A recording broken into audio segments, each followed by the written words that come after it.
ची भेट घेतली आणि जवखेडा इथं आपण जाऊन सुद्धा पाहणी केली आणि काय एसपी साहेबांशी चर्चा केली आणि काय मागणी केली आपण? जवखेडा भोकरदन तालुक्यामध्ये एका कुंभार समाजाच्या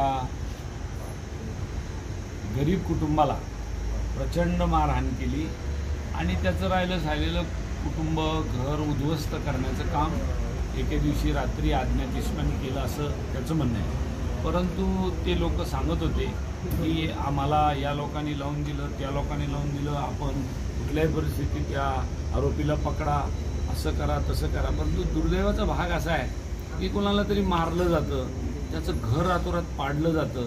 अशा प्रकारचा अत्याचार अन्याय आपल्या महाराष्ट्रात तरी मी पहिल्यांदा पाहतो आणि तेही जबाबदार लोकप्रतिनिधीच्या गावाला। हे उचित नाही आणि हे कशालाही नीतिमूल्याला धरून नसल्यामुळे मी त्याचा सर्वप्रथम निषेध करतो।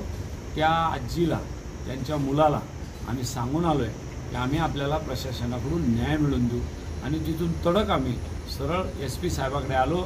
एसपी साहेबांना सांगितलं की ताबडतोब तिथं पोलिसाची रावटी टाका, त्याला संरक्षण द्या आणि कलेक्टर महोदयाला सांगितलं की आपण त्याचा तात्पुरता निवाराची व्यवस्था करा।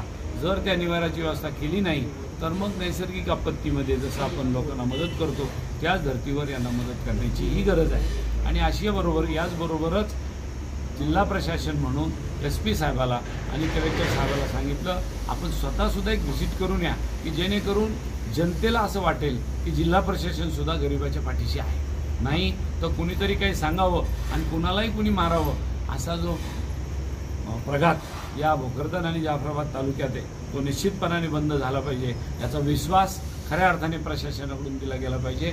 म्हणून आम्ही आज मी चंद्रकांत दानवे, बबलू शेठ चौधरी आणि आमचे राजाभाऊ देशमुख आणि आमचे सर्व पदाधिकारी आम्ही सर्वांनी तिथे व्हिजिटही केली आणि जिल्हाधिकारी आणि एसपी साहेब यांना दोघाला त्याचा वृत्तांत दिला आणि त्यांनी आम्हाला शब्द दिला की आम्ही तात्काळ याच्यावर कारवाई करू। धन्यवाद।